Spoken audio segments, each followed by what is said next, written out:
In 1990, a woman sat in a courtroom and testified in perfect, confident detail about a robbery she witnessed 20 years earlier. She remembered the gunman's face, she remembered his jacket, she remembered being terrified. Every single detail was wrong. The robbery had never happened at all. Scientists had planted the memory in her mind on purpose, and she never knew. You'd assume you would know the difference. A memory either happened or it didn't, and surely you can tell which is which. But that assumption is exactly what scientists set out to test, and what they found is far stranger than a few blurry details fading over time. In the early 1970s, a psychologist named Elizabeth Loftus started asking a simple question. Can you change what someone remembers just by changing how you ask about it? She showed people footage of a car crash, then asked half of them how fast the cars were going when they smashed into each other, and the other half how fast they were going when they contacted each other. One word, that's all that changed. The group who heard smashed reported significantly higher speeds. And a week later, when asked whether they'd seen broken glass in the footage, the smashed group was far more likely to say yes. There had been no broken glass. It didn't exist. Their brains had added it in, quietly, to match a single word they'd heard 7 days earlier. That was unsettling enough, but Loftus wasn't finished, and what she did next is the part that changed everything. In the 1990s, she ran a study that has since become one of the most cited experiments in psychology. Researchers approached people with a short written account of an event from their own childhood, supplied by a family member. 3 of the stories were true.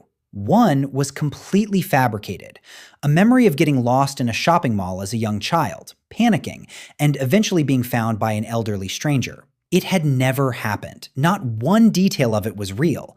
And yet, roughly a quarter of the participants didn't just accept the fake memory. They elaborated on it. They described what the mall looked like. They described how frightened they felt. A few of them, when told afterward that one of the 4 memories was invented, couldn't correctly identify which one. The false memory had, by every internal measure available to them, become indistinguishable from a real one. So here's the question that should actually bother you. If a memory can be planted with a made-up story from a relative, what does that say about the thousands of memories in your head that nobody ever had to plant, because your own brain built them for you, on its own? To understand that, you have to understand what memory actually is, and it is not what you think. You have almost certainly pictured memory as something like a filing cabinet or a hard drive. An event happens, it gets recorded, and it sits in storage until you pull it back out, unchanged. That model is wrong. Memory is not retrieval, it's reconstruction. Every single time you recall something, your brain isn't opening a file. It's rebuilding the memory from fragments, live, in the moment, using whatever pieces are lying around. And every time it rebuilds that memory, the new version gets saved back over the old one. This is called reconsolidation, and it means the very act of remembering something can quietly rewrite it. This is also why your most told stories, the ones you've repeated for years, are often the least accurate versions of what actually happened. Not because you're lying, because each retelling nudged it slightly further from the original. And here's what's stranger. Your brain doesn't just misremember details.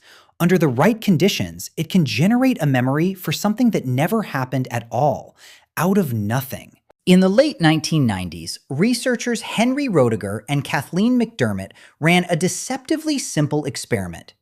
They read participants a list of words, all related to a single theme: bed, rest, tired, dream, blanket, nap. Every word pointed toward one obvious missing word: sleep. But sleep itself was never said. Afterward, a huge portion of participants confidently recalled hearing the word sleep. It was never spoken. Their brains had filled in the gap so convincingly that many rated their confidence in that false memory as high as their confidence in the words that were actually real. This is now known as the DRM paradigm, and it has been replicated hundreds of times in dozens of languages, with the same result every single time. Your brain doesn't need an outside source to plant a false memory. Given the right pattern, it will build one on its own and hand it back to you as fact. So, why would a system this important, a system your entire sense of who you are depends on, be built this unreliably? Because reliability was never the point. Speed was. Your brain is not designed to store your life like an archive. It's designed to extract patterns fast enough to keep you alive. When you walked through a forest 100,000 years ago, your brain didn't need a perfect frame-by-frame record of every leaf and branch. It needed to know, quickly, that this shape in the grass matched the shape of something that had hurt you before. Memory evolved to be useful, not accurate. Filling in gaps with plausible detail, borrowing fragments from other experiences, updating old memories with new information. All of that makes you faster and more adaptable. It just also makes you deeply capable of being wrong about your own life, with complete confidence. And this isn't a flaw that only shows up in a lab. It's the same mechanism sitting behind entire families who remember a childhood argument in two completely different, contradictory ways, both people certain they're right. It's the same mechanism behind eyewitness testimony that sends innocent people to prison, delivered by witnesses who are not lying, who genuinely believe what they're saying, because to them, it is what happened. As far as their brain is concerned, there is no difference between a real memory and a well-constructed false one. Both feel, from the inside, exactly the same. That courtroom testimony from the opening wasn't an isolated case either. Cases like it are part of the reason the legal system now treats eyewitness memory with far more caution than it once did. Confidence, it turns out, was never proof of accuracy. It just felt like it should be. Which means the question was never really about a shopping mall, or a list of words, or a car crash. It's about you, right now, and the version of your own past you carry around every day, certain it's accurate, simply because it feels that way.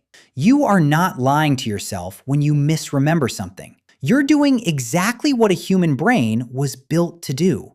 Somewhere in your memory right now is a detail that never happened, sitting beside 100 that did. And there is no internal alarm that goes off to tell you which is which. Your past isn't a recording.